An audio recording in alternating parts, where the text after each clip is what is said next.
1500 साल पुराना मंदिर भी वक्फ के हवाले कर दिया गया। यह होता है इन लोगों का वक्फ बाई यूजर। अध्यक्ष महोदय, मैं पढ़ूं और बताऊं कुरान में क्या लिखा है। मार हो जाएगी मार। ये हिंदू की बलमनसाहत है जो कुरान पढ़ के तुम्हें बताता नहीं है। इनके बड़े बड़े धार्मिक मतावलंबी, मैं उनसे कुरान को कोट करके कहता रहा। मैं कुरान पढ़ता हूं, कोई बुराई नहीं है किसी धर्म को पढ़ने में, कि इस कुरान में या किस हदीस में यह लिखा है कि अगर हमने कोई संपत्ति दान नहीं की तो तुम उसको वक्फ बाई यूजर मालिकाना मान लोगे। 1500 साल पुराना मंदिर भी वक्फ के हवाले कर दिया गया। यह होता है इन लोगों का वक्फ बाई यूजर। अध्यक्ष महोदय, और आश्चर्य होता है, इन्हें बैठाया जाए। अध्यक्ष महोदय, आश्चर्य होता है, मैं भी जेपीसी का मेंबर हूँ, ये भी जेपीसी के मेंबर है, ये गवाह है इस बात के। मैं लगातार जेपीसी में जितने भी विटनेस आते रहे, इनके बड़े बड़े धार्मिक मतावलंबी, मैं उनसे कुरान को कोट करके कहता रहा। मैं कुरान पढ़ता हूं, कोई बुराई नहीं है किसी धर्म को पढ़ने में। मैंने कुरान को कोट करके कहा कि मौलवी साहब ये तो बताओ कि इस कुरान में या किस हदीस में यह लिखा है कि अगर हमने कोई संपत्ति दान नहीं की तो तुम उसको वक्फ बाई यूजर मालिकाना मान लोगे। किसी के पास एक भी मेरे सवाल का जवाब नहीं दिया। इन लोगों ने क्या किया मालूम है? वो जो ओवैसी साहब वहां बैठते हैं ना, उन्होंने मेरा नाम रख दिया मौलाना डॉक्टर राधा मोहन अग्रवाल। अब इससे बड़ी मेरी जीत क्या हो सकती है? मैंने इनसे पूछा, इस बात पर बहस होती है कि डीड लिखित गया या नहीं। मैंने इनसे कहा, जब हजरत मोहम्मद साहब ने अपने आयतों में लिखा है, 3 आयतें हैं, 4, आप चाहिएगा तो मैं पेश करूंगा। 4 आयतें हैं जहां हजरत मोहम्मद साहब कहते हैं, एक भी पैसा अगर किसी को दो तो उसको लिखो, उसका उदाहरण दो, उसका विटनेस बनाओ, ताकि ताकीद रहे कि कल तुम्हारे देने को कोई चुनौती न दे पाए। एक भी पैसा दो तो लिखित दो। और तुम कहते हो कि तुम्हारे पास ये सारी संपत्तियां हैं जिसका कोई लिखित रिकॉर्ड नहीं है, फिर भी वक्फ है।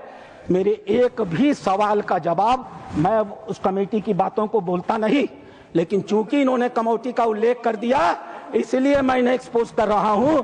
मेरे एक भी प्रश्न का जवाब ये लोग नहीं दे पाए। खाली मुझे कहते थे कुरान पढ़ते हैं मौलाना है, कुरान पढ़ते हैं मौलाना है। अरे कुरान मैं पढ़ता हूं, तुम तो मुसलमान हो, बचपन से पढ़ते हो ना। मैं पढ़ूं और बताऊं कुरान में क्या लिखा है। मार हो जाएगी मार। ये हिंदू की बलमनसाहत है जो कुरान पढ़ के तुम्हें बताता नहीं है। 1500 साल पुराना मंदिर भी वक्फ के हवाले कर दिया गया। यह होता है इन लोगों का वक्फ बाई यूजर। अध्यक्ष महोदय, मैं पढ़ूं और बताऊं कुरान में क्या लिखा है। मार हो जाएगी मार। ये हिंदू की बलमनसाहत है जो कुरान पढ़ के तुम्हें बताता नहीं है।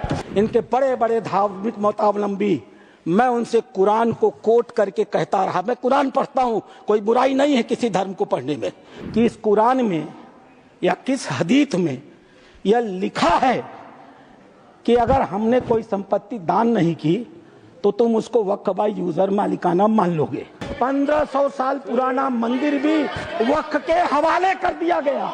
यह होता है इन लोगों का वक्फ बाई यूजर। अध्यक्ष महोदय, और आश्चर्य होता है, इन्हें बैठाया जाए। अध्यक्ष महोदय, आश्चर्य होता है, मैं भी जेपीसी का मेंबर हूँ, ये भी जेपीसी के मेंबर है, ये गवाह है इस बात के। मैं लगातार जेपीसी में जितने भी विटनेस आते रहे, इनके बड़े बड़े धार्मिक मतावलंबी, मैं उनसे कुरान को कोट करके कहता रहा। मैं कुरान पढ़ता हूं, कोई बुराई नहीं है किसी धर्म को पढ़ने में। मैंने कुरान को कोट करके कहा कि मौलवी साहब ये तो बताओ कि इस कुरान में या किस हदीस में यह लिखा है कि अगर हमने कोई संपत्ति दान नहीं की तो तुम उसको वक्फ बाई यूजर मालिकाना मान लोगे। किसी के पास एक भी मेरे सवाल का जवाब नहीं दिया। इन लोगों ने क्या किया मालूम है? वो जो ओवैसी साहब वहां बैठते हैं ना, उन्होंने मेरा नाम रख दिया मौलाना डॉक्टर राधा मोहन अग्रवाल। अब इससे बड़ी मेरी जीत क्या हो सकती है?